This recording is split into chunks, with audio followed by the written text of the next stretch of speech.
Tú estás en esta mañana, en este lugar. Gracias, gracias Señor. En el nombre de Jesús oramos y hacemos todo esto. Amén.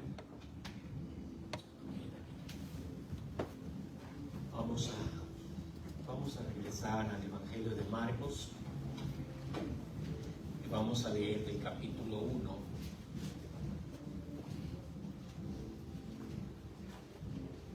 Los versículos del 29 al 31. Marcos 1, 29 al 31.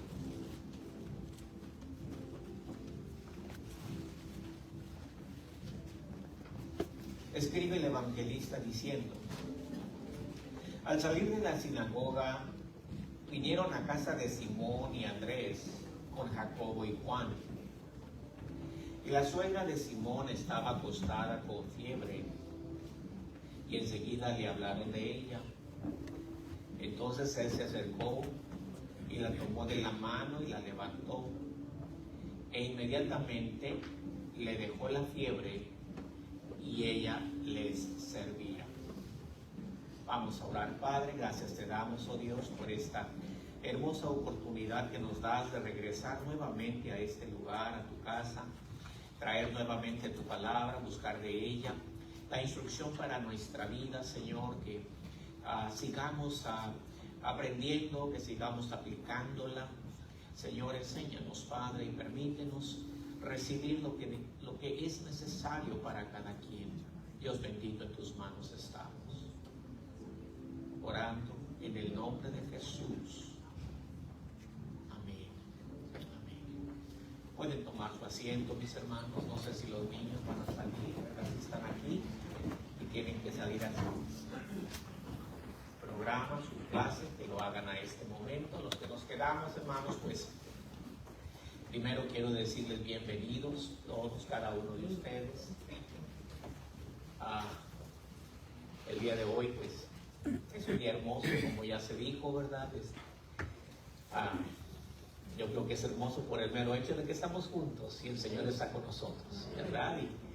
Y también, pues, esta semana es una semana muy activa para la iglesia. Tenemos el programa de la Escuela Bíblica de Vacaciones, por lo que primeramente quiero comenzar agradeciendo a todos los hermanos que nos ayudaron con sus donativos, con su trabajo en recaudar fondos, los hermanos que estuvieron trabajando en preparar todo esto, ¿verdad? Es bastante trabajo, hermanos, y queremos agradecer, ¿verdad?, este esfuerzo tan notable, ¿verdad? Y queremos decirles gracias.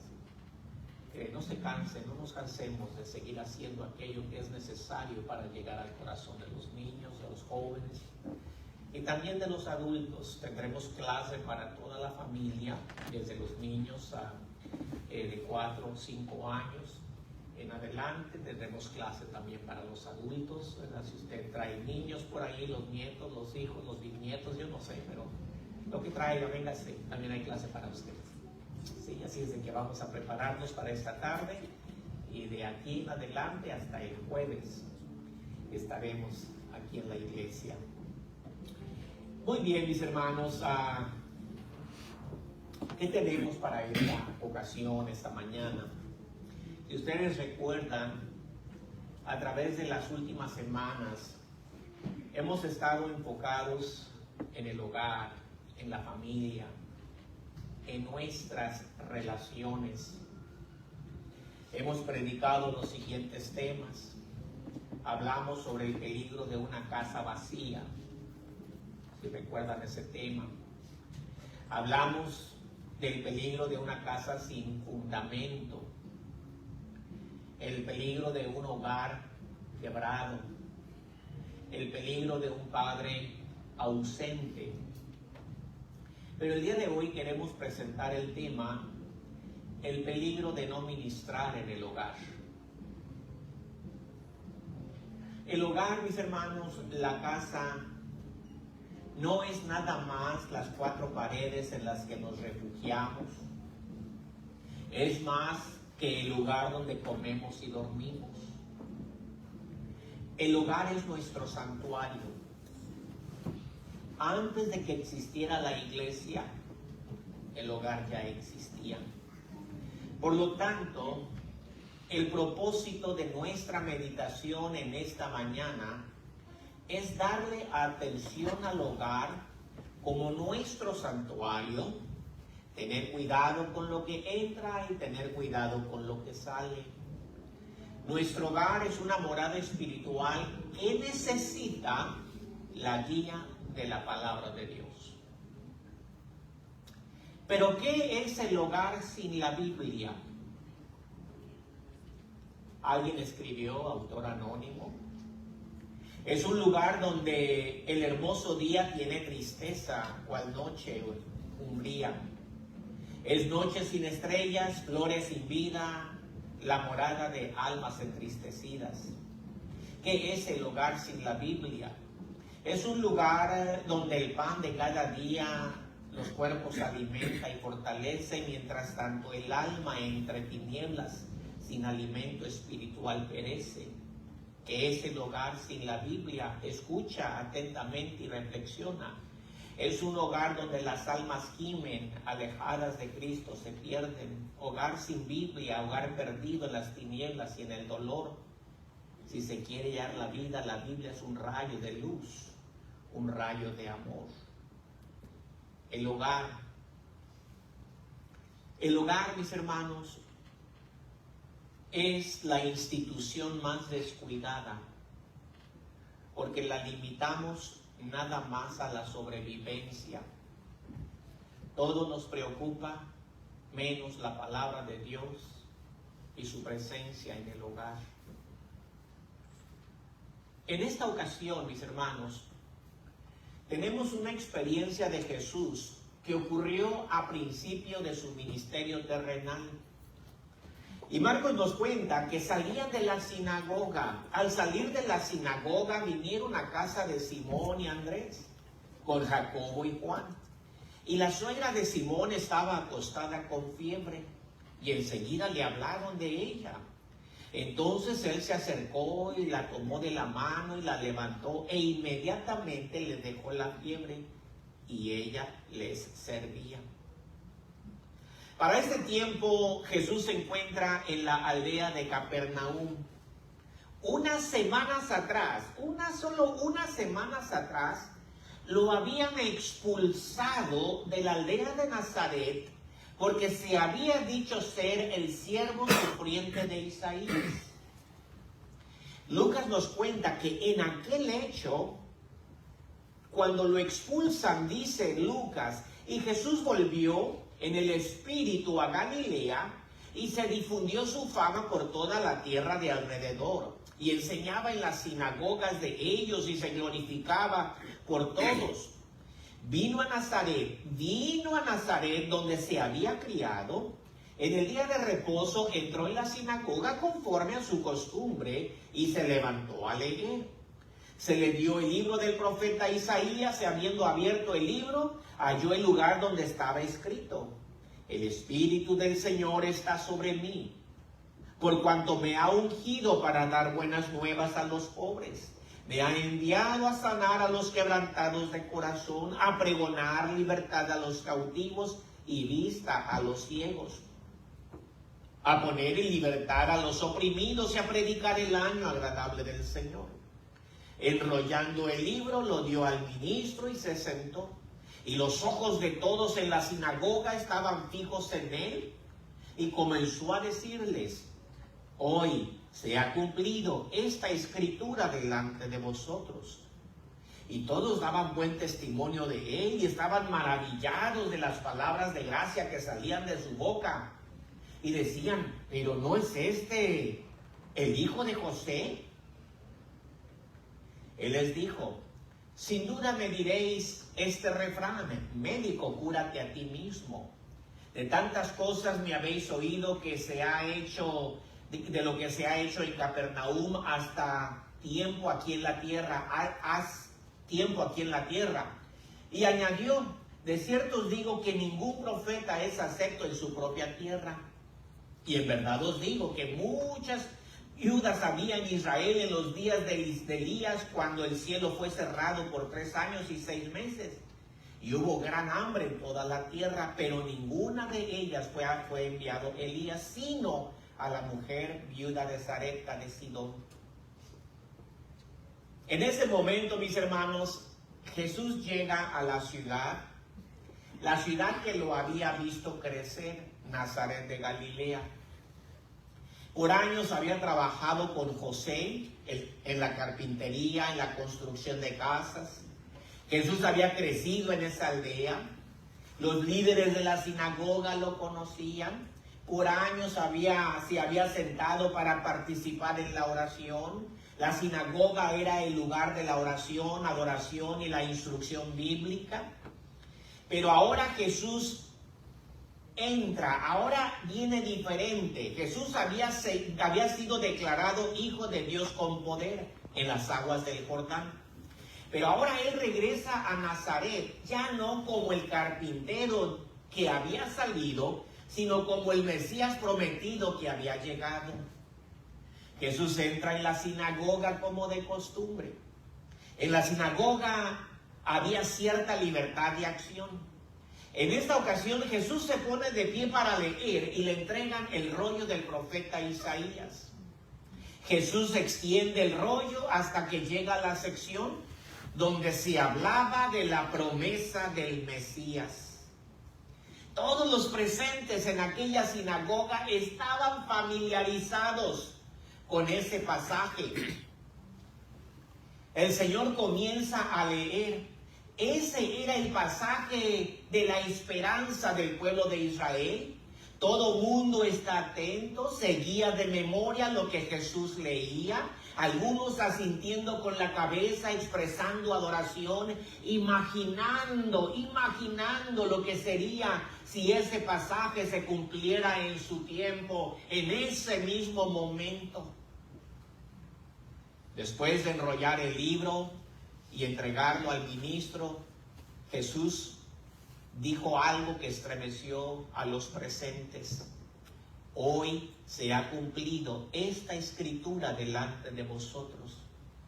En ese momento la mente estalla, la audiencia comienza a hablar el uno con el otro, los labios se secan, los cejas se fruncen, las manos se empuñan. Uno pregunta, ¿qué no es este el hijo de José? En otras palabras, ¿ese Jesús quién cree que es? Los de la sinagoga lo levantan del suelo y lo sacan bajo la acusación de blasfemia. Al oír estas cosas, todos en la sinagoga se llenaron de ira y levantándose le echaron fuera de la ciudad y le llevaron hasta la cumbre del monte sobre el cual estaba edificada la ciudad de ellos para despeñarle. Mas él pasó por el medio de ellos y se fue. Las puertas se cierran. Jesús es expulsado de la aldea. Jesús es expulsado de la sinagoga, de los hogares, de la vida de aquella gente. Y 3 palabras quedan registradas como la tragedia o la trágica condición de aquel pueblo. Y se fue. Jesús salió.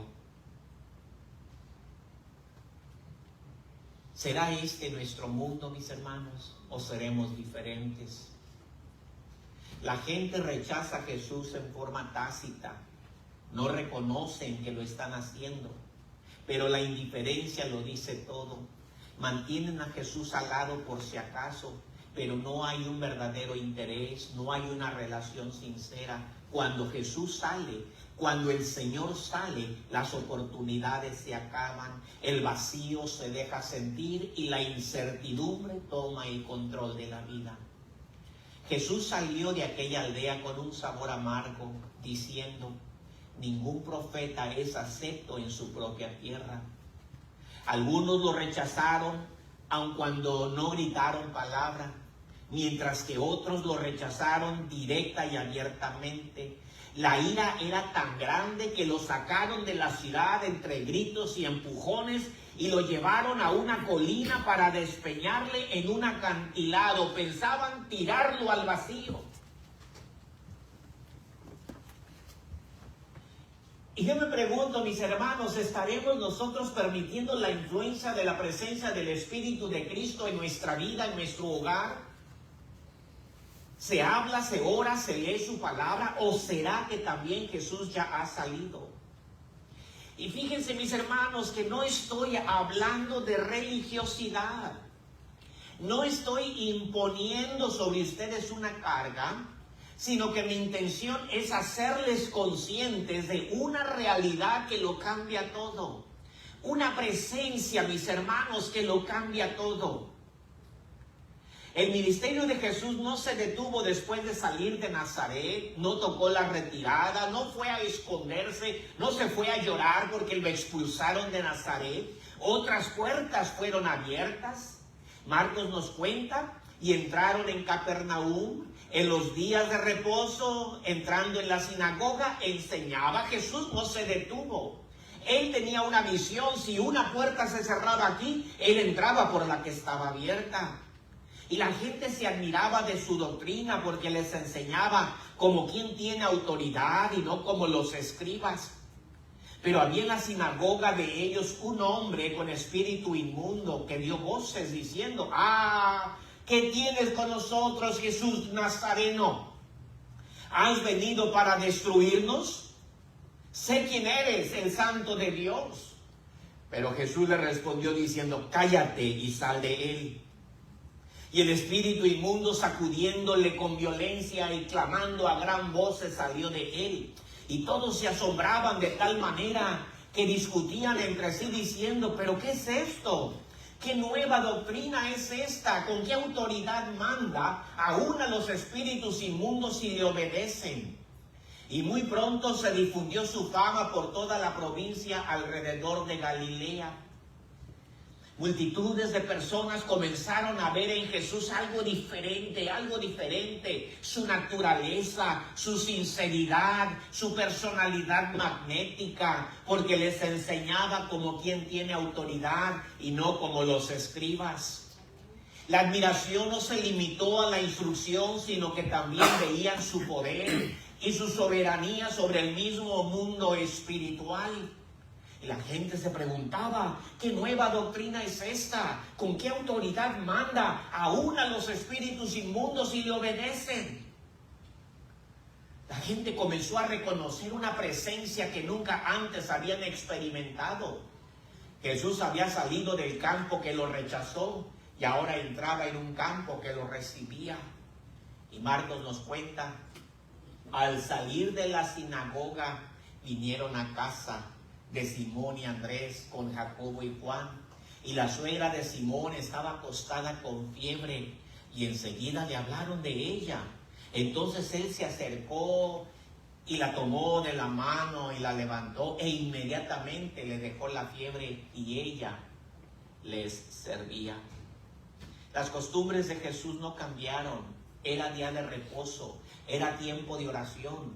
Marcos nos cuenta que Jesús fue a la sinagoga. Para este tiempo el grupo de discípulos ya estaba formándose. Lo acompañaban Andrés, Pedro, Jacobo y Juan. A Jesús se le informa que en la casa de Pedro hay necesidad. La suegra está enferma. La enfermedad había puesto en peligro a la familia, la tranquilidad, la paz. Sin medicamentos, una enfermedad podía convertirse en tragedia. Los discípulos habían visto el poder de Jesucristo y tenían la confianza suficiente como para pedirle que también visitara su casa. Señor, ven a mi casa, Señor, entra en mi hogar. Señor, trae paz a mi familia. Saben que la verdadera necesidad, mis hermanos, la verdadera necesidad se encuentra en el hogar. El sufrimiento del ser humano se encuentra en el hogar. Cuando el hogar sufre, la persona sufre. Cuando el hogar se quebra, la persona se quebra. Hay sufrimiento y el hogar, mis hermanos, el hogar es el que sufre. En el hogar, mis hermanos, hay necesidad de sanidad. En el hogar. El hogar, la casa, nuestra fortaleza, nuestro santuario. puede verse en peligro en cualquier momento. ¿A quién acudimos? Podemos ir al médico, podemos ir al psicólogo, podemos ir a la policía, pero también podemos ir a Jesucristo.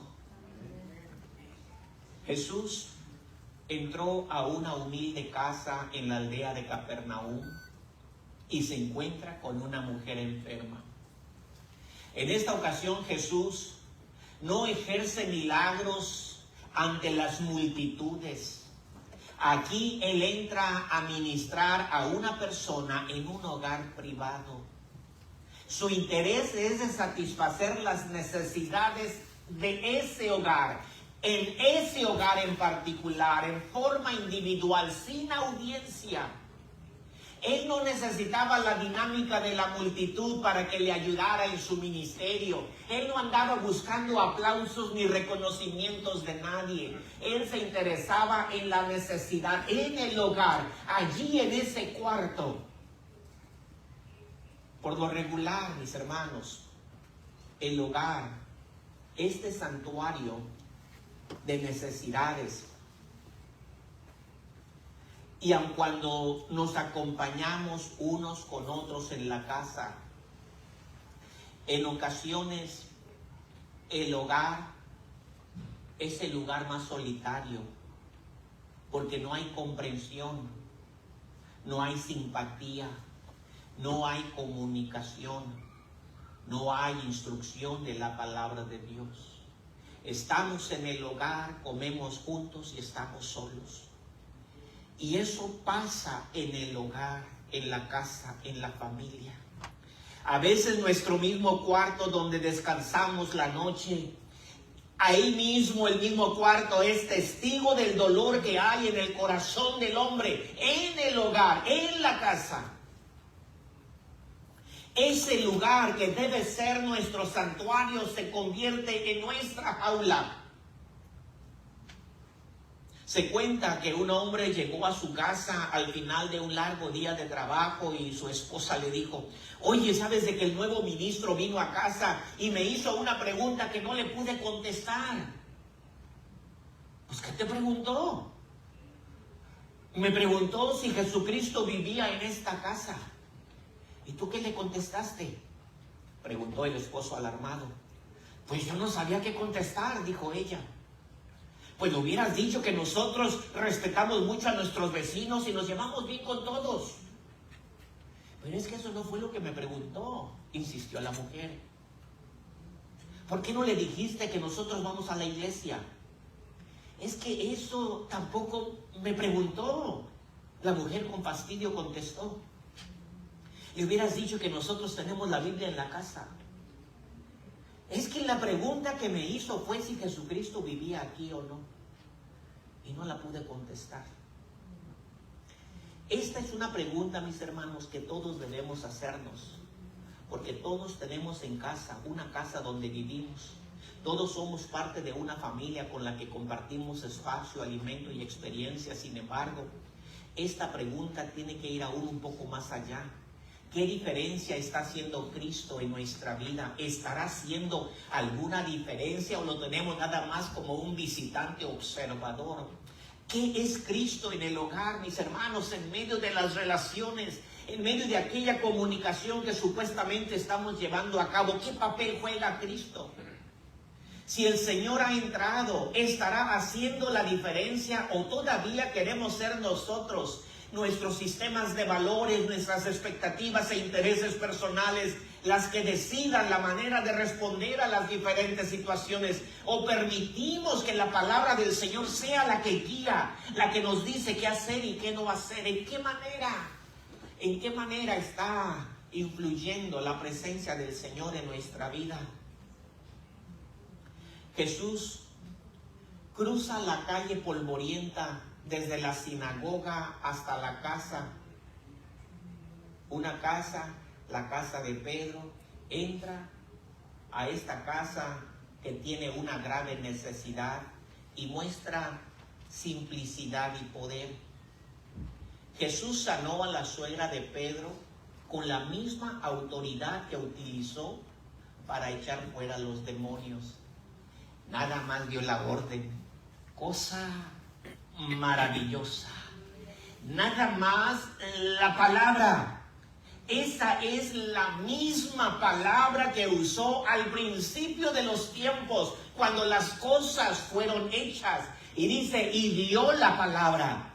El Señor da la orden.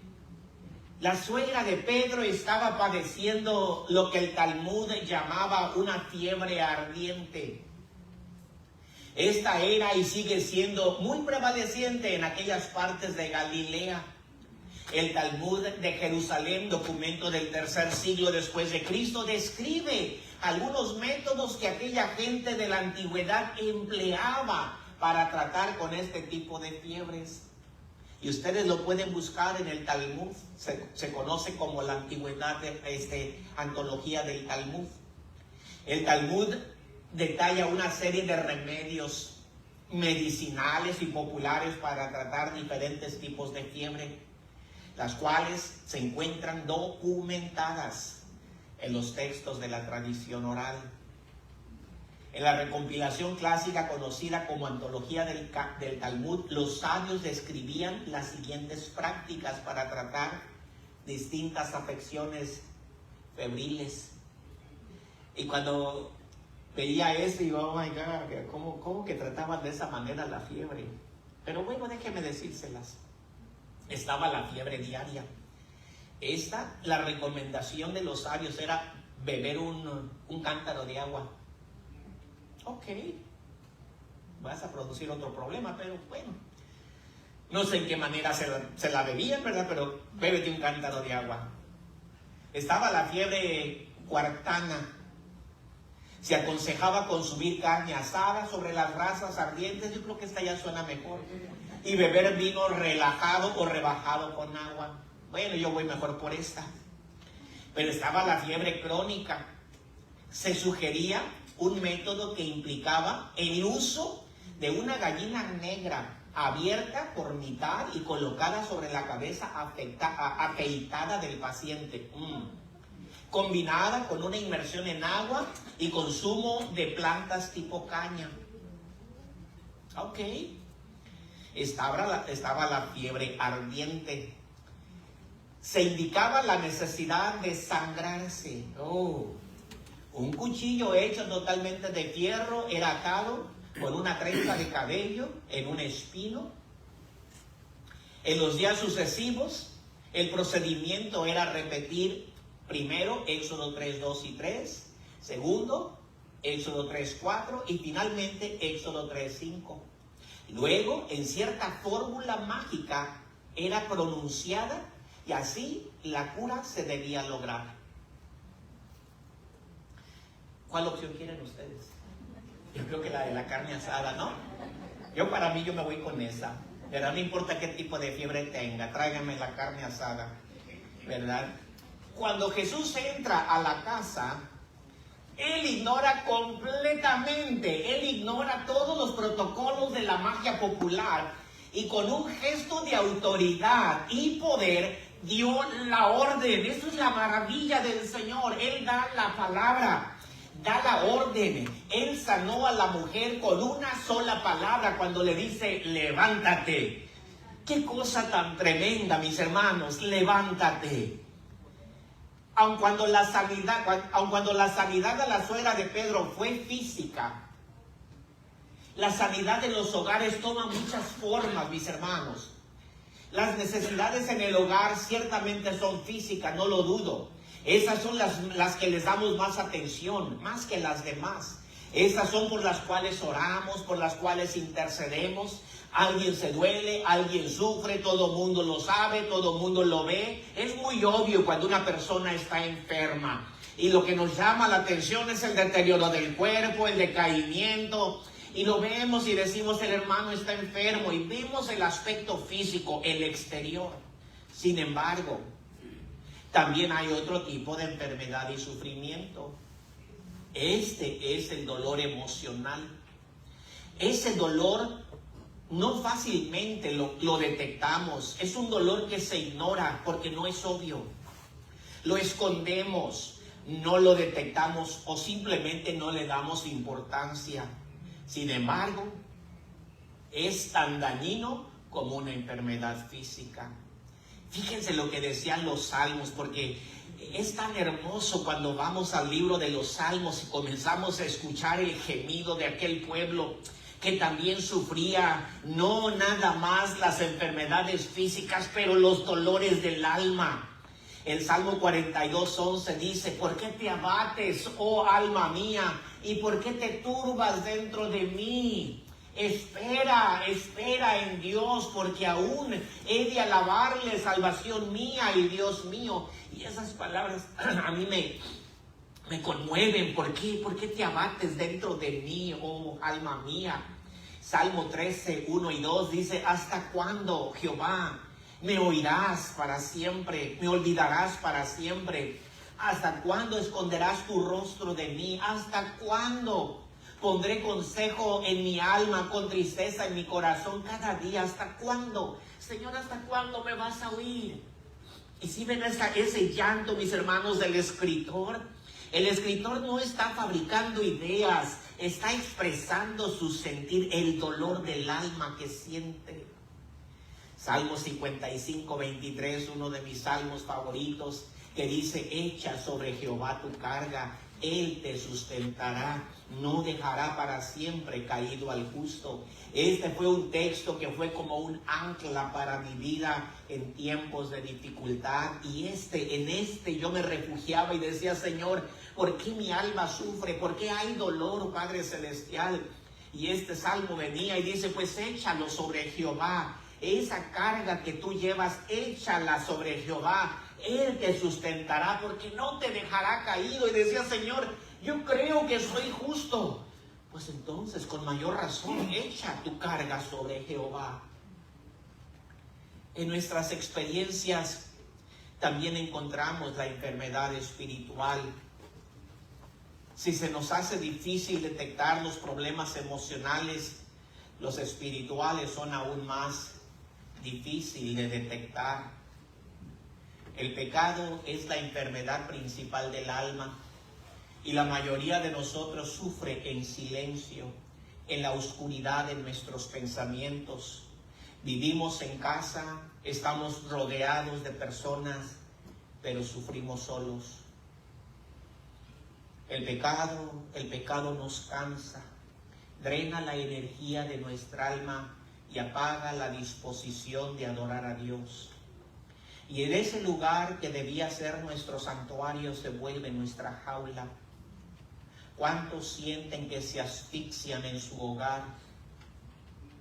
No porque hay enfermedad física, sino porque hay enfermedad emocional y espiritual, rodeados de gente, pero solos. Habrá necesidad de sanidad en el hogar. Y si usted me dice: no, hermano, no hay necesidad, lo más probable es que usted no está viendo nada, porque el corazón del hombre siempre se duele. Siempre hay una cosa, siempre hay otra que viene y golpea el hogar. Entonces vemos a Jesús entrando a una casa sencilla, hecha de adobe, techo de paja, puertas que rechinan. Y cuando el Señor entra, mis hermanos, las cosas cambian. El Señor no espera, oh hermanos, no espera rituales especiales, brincos, danzas. No espera, y simplemente que usted crea que Cristo puede traer sanidad al corazón. El hombre, el ser humano, mis hermanos, ahí en nuestro hogar, donde debe ser nuestro refugio, ahí lloramos. Ahí nos dolemos, ahí nos sentimos solos. Ahí en el hogar necesitamos esa mano del Señor trayendo sanidad al cuerpo, al alma, a la familia, a uno como persona. Pero es interesante, mis hermanos, que ahí en el hogar también hay necesidad de instrucción. El hogar no nada más es nuestro santuario, también es nuestra escuela. Hay instrucción, hay intercambio de ideas, hay planes, metas, aspiraciones. Marcos nos cuenta que Jesús fue a la sinagoga en un día de reposo. Y cuando salieron le hicieron saber que la suegra estaba enferma. Dice Marcos, enseguida le hablaron de ella. Pudiéramos decir, mis hermanos, que el tiempo de ministrar y enseñar había terminado. Jesús había enseñado en la sinagoga ese día. Marcos nos cuenta que la gente se admiraba de su enseñanza porque enseñaba con autoridad, no como los escribas. Los escribas en los tiempos de Jesús en raras ocasiones enseñaban con audacia. Ellos simplemente se dedicaban a citar a varios rabinos famosos, pero rara vez aplicaban la escritura a la vida. El problema principal es que los escribas no creían en lo que enseñaban. En las oportunidades que Jesús tuvo, enseñó la palabra de Dios, lo que Dios quería del pueblo, y eso es lo que la gente admiraba y decían, este enseña como quien tiene autoridad, y la gente recibía lo que era la voluntad divina. Ahora Jesús y sus discípulos salen de la sinagoga, un edificio modesto, cruzan la calle y se dirigen a la casa de Pedro. Las labores habían terminado, la sinagoga se había quedado atrás. Pudiéramos decir, la iglesia se había cerrado. Esto de enseñar y ministrar había llegado a su fin. Todo se quedó atrás. Ya se acabó. Pero, ¿a qué momento podemos decir que hemos terminado? ¿A qué momento dejaremos de enseñar a nuestros hijos? ¿A qué momento podemos decir, ya ministré lo suficiente, ya la iglesia está cerrada, ya no vengan a mí? ¿A qué momento hemos terminado? Bien puede ser que Andrés y Pedro le comentaron a Jesús acerca de la enfermedad de la suegra y el tiempo que tenía ya enferma. Para ellos era un momento crítico, este era el momento para aprovechar. Habían visto las maravillas de Jesús en la sinagoga, en los alrededores, y cómo sanaba enfermos, cómo había expulsado demonios de aquella persona. Ahora Jesús sale de la sinagoga se cierra, aparentemente todo termina, y sin embargo llegan los discípulos y le dicen a Jesús, Señor, ¿sabes de que mi suegra está enferma? Ya tiene unas cuantas semanas, no se puede levantar, ya ni siquiera se mueve. ¿Cuánto tiempo tendría enferma? No lo sabemos. Lo maravilloso de las cosas es que también nosotros podemos llegar delante del Rey de los cielos con nuestras aflicciones. Y puedo decirles, mis hermanos, que si hay necesidad en el hogar, hágaselo saber al maestro de Galilea, al médico divino, al consejero por excelencia, al príncipe de paz. En el hogar, mis hermanos, ahí en nuestra casa, en medio de las necesidades, debemos doblar nuestra rodilla en oración y clamar a nuestro Dios por su intervención directa. Señor, aquí está mi problema, aquí está mi necesidad, aquí está mi agonía, aquí está mi familia. Orar, llegar delante de Dios con sinceridad. Muchos dicen, pues yo no oro porque tengo miedo de que Dios no me conteste. Yo le digo, usted ore, usted clame, y deje que la voluntad de Dios se haga en la tierra así como en el cielo. No está de usted si Dios contesta o no contesta. Lo que está de usted es de que usted clame al Señor por usted, por los suyos. Así como para los discípulos de Jesús, el tiempo nuestro también es crítico. No sabemos cuánto tiempo tenía la suegra enferma, pero me imagino que ya era algunos días, como para que le pidieran ayuda a Jesús, como para que se lo comunicaran. El tiempo era crítico. Las oportunidades se estaban acabando. Ahora, mis hermanos, cuando llegamos a nuestro tiempo y decimos, yo ya terminé con mis hijos, yo ya terminé, yo ya no tengo nada más que enseñar, ya en realidad habremos acabado. cuando estamos entrando en un periodo de tiempo sumamente crítico para la familia, para nuestros hijos, para nuestros nietos. Cuando veo a mis chiquitas y veo el mundo que estamos dejando, digo, Señor bendito, ¿qué estamos haciendo? Las oportunidades de impactar la vida de nuestros hijos con la palabra de Dios también está llegando a su fin. Está, hermanos, se está cerrando. Existen agendas, mis hermanos, que buscan el control tras las sombras. Y estas agendas son devastadores para la familia y para la iglesia y no lo estamos viendo. Pensamos que el mundo rueda como de costumbre. Hay agendas, mis hermanos, que están ya sobre nosotros.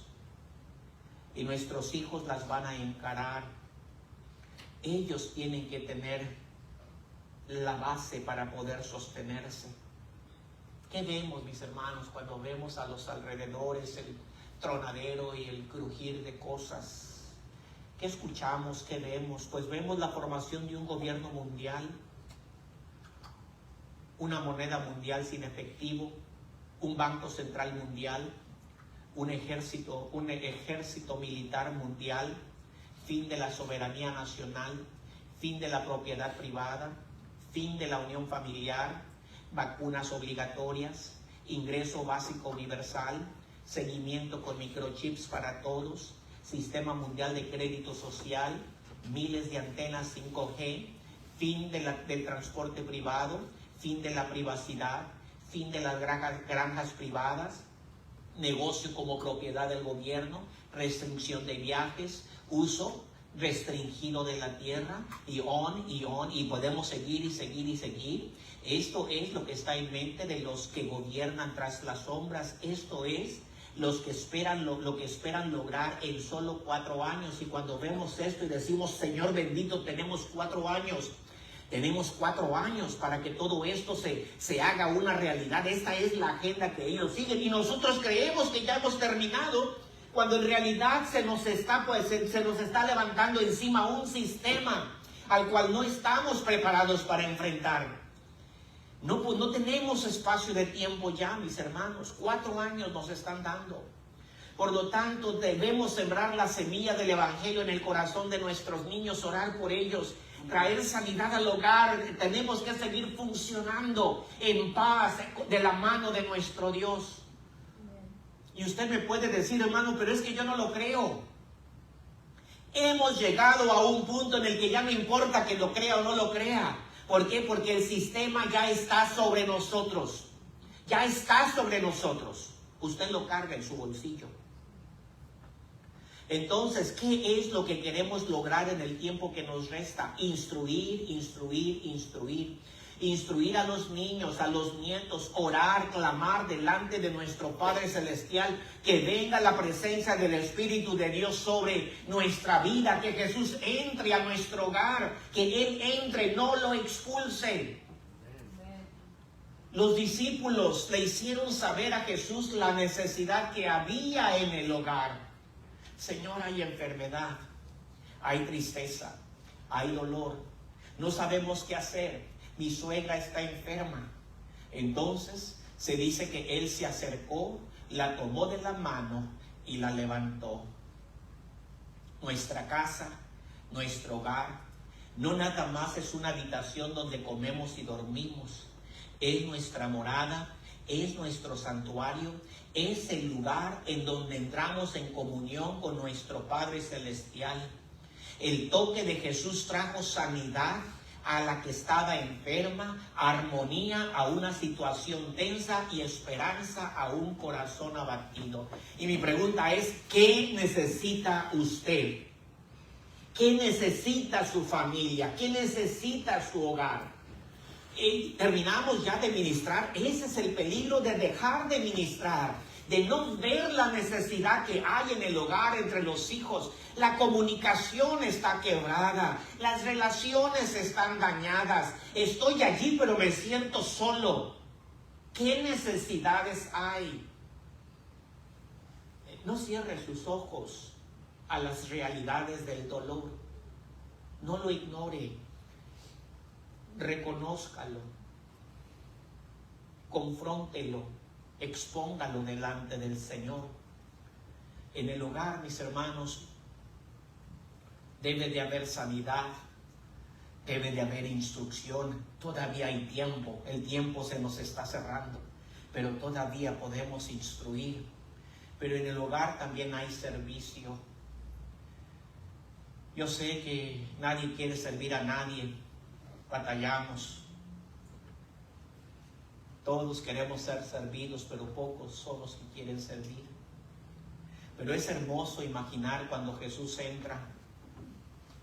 No fue expulsado de la casa, entró a la casa, se dirigió a un cuarto de una enferma que sudaba con fiebre alta, ojos hundidos, boca seca, piel pálida, la vida se le estaba yendo. La única esperanza era estirar la mano, estirar la mano. Mark nos cuenta que Jesús la tomó de la mano y la levantó. De pronto, en una infusión de poder espiritual, regenera cada célula de su cuerpo, cada membrana, cada órgano. Sus pulmones se limpian, sus fosas nasales se abren, la presión de su cabeza se regula. Una nueva energía corre por todo su cuerpo y la enferma se levanta. Oh, aquel cuerpo que ya no tenía fuerzas, ahora está de pie. Atrás se queda la cama húmeda, maloliente. Atrás se queda la enfermedad, la tristeza, la agonía, el dolor. Cuando el Señor entra, mis hermanos, atrás se queda la tragedia. Atrás dejamos las cosas y seguimos adelante, mis hermanos, sirviendo, amando, adorando. La enfermedad abandona el cuerpo de aquella enferma y la enferma se levanta. En el hogar se abren oportunidades de servir. Si usted quiere que sus hijos sean hacendosos, no espere que lo sean en casa ajena si usted no los enseña en casa. La misma mujer que había estado enferma sintió la necesidad de agradecer al médico divino por lo que había hecho.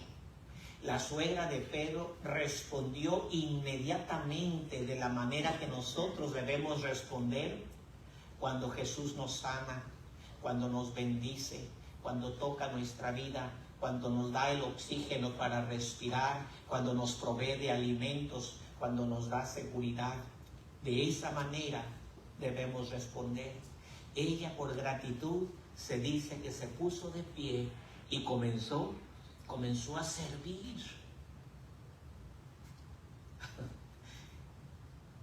Qué cosa tan tremenda lo que ocurre en esa casa. Y solo porque Cristo entró. Nada más por eso.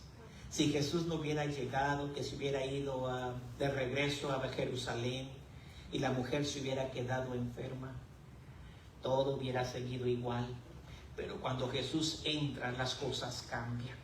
Ahora tenemos a una enferma sana, con energía, con vigor, y sirve. En el hogar, mis hermanos, hemos dicho que el hogar, la casa, no es nada más las cuatro paredes en las que nos refugiamos. Estas casas se pueden caer y, como saben lo que nos ha ocurrido en Venezuela, todo se puede venir abajo en cualquier segundo. Todo eso se acaba. Sí, es nuestro refugio, pero es más que el lugar donde comemos y dormimos. El hogar es nuestra morada, nuestro santuario, el aposento donde nosotros entramos en comunicación y comunión con el Padre Celestial. Ese es nuestro aposento, nuestro tabernáculo, y entramos a nuestro aposento, cerramos la puerta y comenzamos a orar. Ese es nuestro hogar. En nuestra casa, mis hermanos, hay necesidades de salud física, porque hay enfermedad y me duele porque yo veo el dolor de muchos de ustedes. Ese dolor, hay necesidad de salud, de sanidad física, Pero a veces la emocional y la espiritual esa está tan guardada en el corazón que no le decimos a nadie que andamos mal por dentro, que sufrimos solos. Hay necesidad de sanidad también emocional y espiritual. Vivimos juntos y nos sentimos solos. Nos vemos y poco nos hablamos. Y esto en la casa.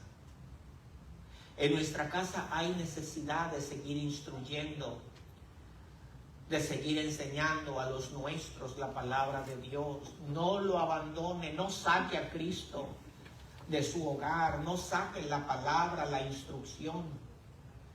Debemos seguir enseñándole a los nuestros. Y yo sé, mis hermanos, que si yo hago una comida, una carne asada y invito a mi familia y les digo vamos a leer la Biblia y a tener estudio bíblico, yo no sé cuántos vendrían. Me gustaría que todos, ¿verdad? A lo mejor por la carne vengan, pero a veces batallamos para que los nuestros entren. Batallamos para que nuestros hijos, para que nuestros hermanos, yo le doy gracias a Dios por mi hermana que aquí está, ¿verdad? Y bendito sea Dios. Y digo, es la única que me acompaña. Bendito sea Dios. Nosotros, bueno, cada quien en sus ocupaciones, en su iglesia, pero aquí está, ¿verdad? Pero batallamos para que los hermanos, los hijos, se vengan. Y tenemos que seguir adelante, mis hermanos, insistir. ¿Por qué? Porque la palabra de Dios es la única esperanza que tenemos en un mundo que nos está absorbiendo, mis hermanos. La palabra de Dios. Hoy por la tarde daremos principio a la escuela bíblica de vacaciones, una pequeña oportunidad para instruir a la familia. Este es nuestro tiempo de sembrar la semilla en el corazón de nuestros niños y de nuestros jóvenes, porque no sé cuántas oportunidades más tendremos. Así como van los sistemas, mis hermanos, que nos van asfixiando, que nos van cerrando las oportunidades, solo Dios sabe. Por lo tanto, este es el buen momento para enseñar a nuestros hijos el amor de Dios por ellos. Entonces, claro que yo les invito que aprovechen esta oportunidad, este tiempo, pero no nada más aquí en la iglesia, en su casa instruya. Yo sé que nuestros hijos dicen, ya vas a comenzar otra vez a orar. No le hace, usted ore, usted no se dé por vencido, por vencida. Clame delante de Dios. Termino con esta pregunta. ¿Habrá necesidad en su hogar? ¿La estará usted viendo? Porque si usted me dice, en mi hogar no hay ningún problema, hermano, es que está ciego. Porque en nuestro hogar siempre va a haber necesidad. El mero hecho de que somos seres humanos imperfectos ya es la marca de que tenemos necesidad. Amén. En el hogar. El hogar es nuestro centro, nuestro santuario. No nada más viva y coma, ministre, conviva, comparta un mismo espacio, una misma armonía. Nuestro hogar, por lo regular, está plagado y no lo vemos. Y yo le diría, Señor, ven a mi casa. Señor, entra, trae sanidad y paz, trae dirección y esperanza, trae salvación y vida. Entra a mi hogar, no lo saque. Jesús salió de Nazaret y 3 palabras quedan registradas y se fue. Y también aquellos que nos ven en sus casas, también les decimos, ahí donde usted está en su casa, abra su corazón. Mi hermano, si hubiera alguien más en quien pudiéramos depositar nuestra alma, yo se los diría, pero no hay nadie. Usted puede adorar a lo que usted quiera, pero solo Cristo vive. Amén. Nada más en Él hay esperanza. Entonces, no lo saque de su casa, no lo saque de su vida. acérquese, afírmase, que usted pueda seguir ministrando en el corazón de los suyos. Comuníquese con sus hijos, comuníquese. Yo quiero orar en esta mañana. Quiero que oremos juntos. Y no es que yo esté adivinando nada, es simplemente porque sé que en todos los hogares hay necesidad. Así es, eso es lo que somos. Por eso tenemos que orar por nuestro hogar. ¿Y usted sabe qué tipo de necesidad hay? Yo no lo sé, yo solo sé que hay necesidad. Usted sabe la necesidad, el tipo de necesidad. Física, emocional, espiritual, económica. Y aquellos que están en sus casas también les pedimos que oren con nosotros y se comuniquen con nosotros, ¿verdad? Y que también nos gustaría darles palabra de esperanza. Yo quiero que puestos de pie, mis hermanos, oremos. Vamos a orar y mientras oramos, platique con el Señor y usted mismo dígale: Señor, ven a mi casa, ven a mi matrimonio, ven a mis hijos, ven a mi hogar, ven a mi vida. Padre bendito, vivimos con la ilusión de que todo está bien, aunque no nos hablamos, aunque nuestra conversación son gritos, y decimos que todo está bien. Hay enfermedad, hay dolor, pero insistimos de que todo está bien. Hoy en esta mañana, Señor, te pedimos que tú entres a nuestra casa, así como entraste a la casa de Pedro y encontraste esa enfermedad, algún tipo de mal olor, peste, un cuerpo tendido, un cuerpo que apenas vive. Cuando pensamos también en nuestros hermanos en Venezuela, ¿cuántos están igual, Padre, golpeados, tratando de respirar? Pedimos, Señor, que tú extiendas tu mano de misericordia para aquel país. Así también, Señor, como para nuestro hogar. Oramos, Padre, por tu presencia, por esta presencia misericordiosa. Hay dolor, Padre Santo, hay dolor. A veces no lo vemos, pero cada uno lo siente.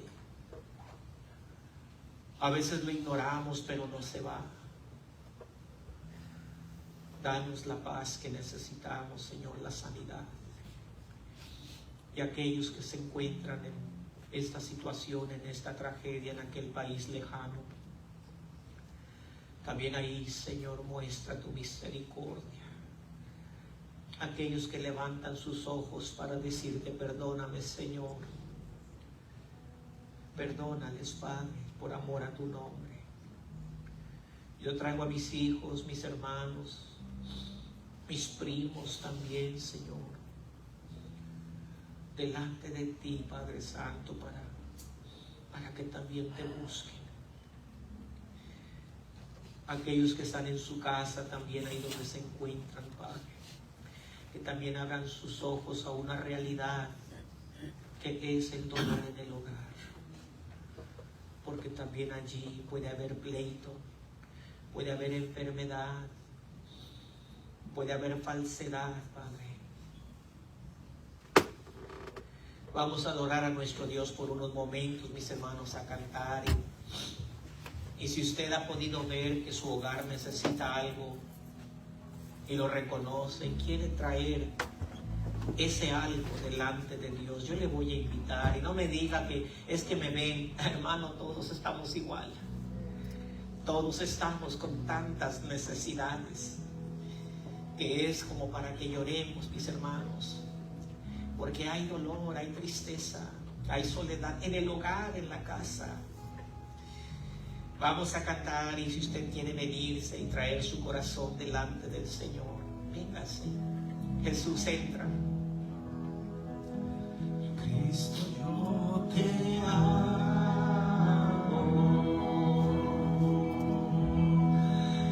Cristo, yo te amo.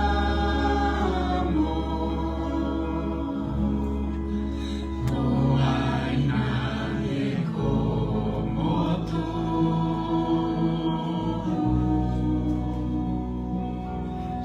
Jesús.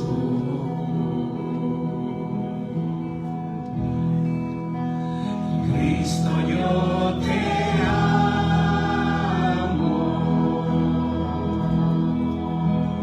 Cristo, yo te amo.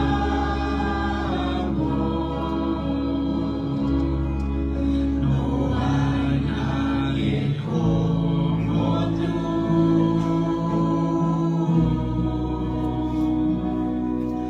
Jesús.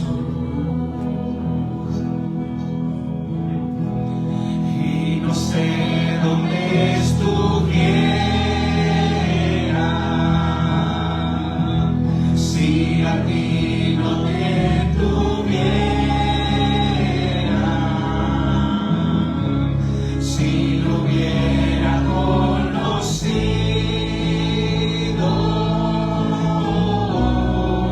a un Dios que me ama. Y no sé dónde estuviera si a ti no te tuviera, si no hubiera conocido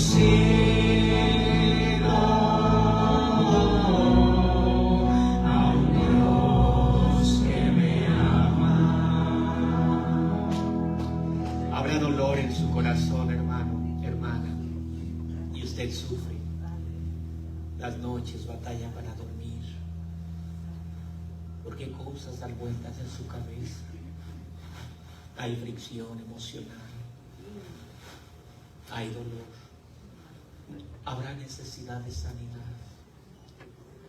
Para eso tenemos que reconocerlo, reconocer que sí hay dolor para poder tratarlo. De no ser así, lo único que hacemos es seguir enterrándolo. Pero entre más lo enterramos, más duele. Tráigaselo al Señor. Tráigaselo. Señor, entra a mi casa. Entra a mi corazón, limpia. Trae sanidad, Padre. Hay dolor. Hay tristeza. Padre Celestial, aquí estamos, Señor, como tú nos conoces. Nada podemos esconder. Creemos que sí podemos esconder las cosas, pero delante de ti todo es transparente.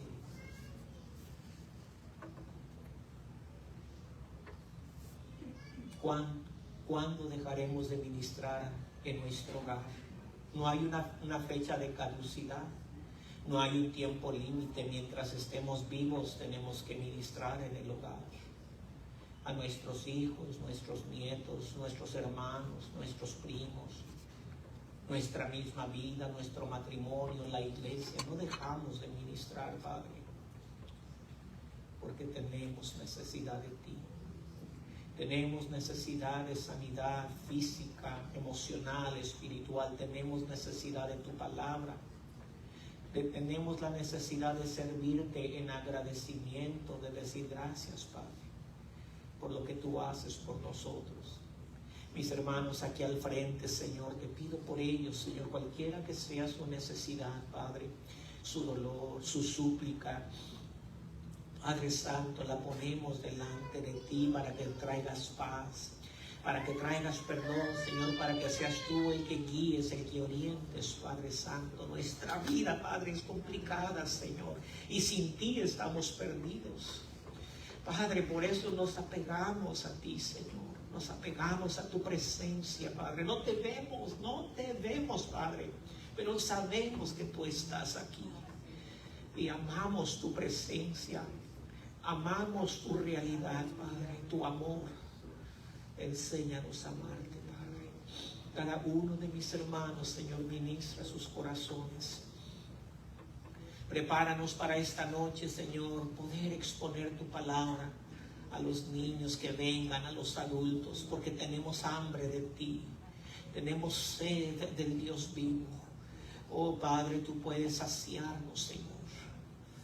Jesús dijo: venid a mí los que tienen hambre y sed de justicia, y nosotros somos los primeros en correr y decir: aquí estoy yo, Señor, tengo hambre.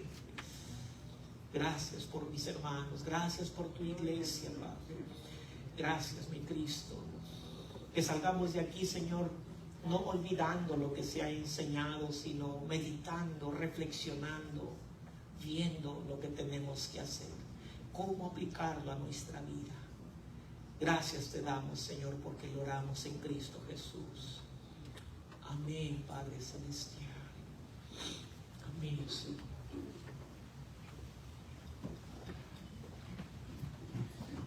Pueden tomar su asiento, mis hermanos. Aquellos que estén también en su casa, ¿verdad? Les pedimos, mándenos un mensaje, un texto por ahí, ¿verdad? Para saber quiénes son y también estar orando por ustedes. Vamos a levantar las ofrendas, mis hermanos, y después tenemos anuncios que compartir.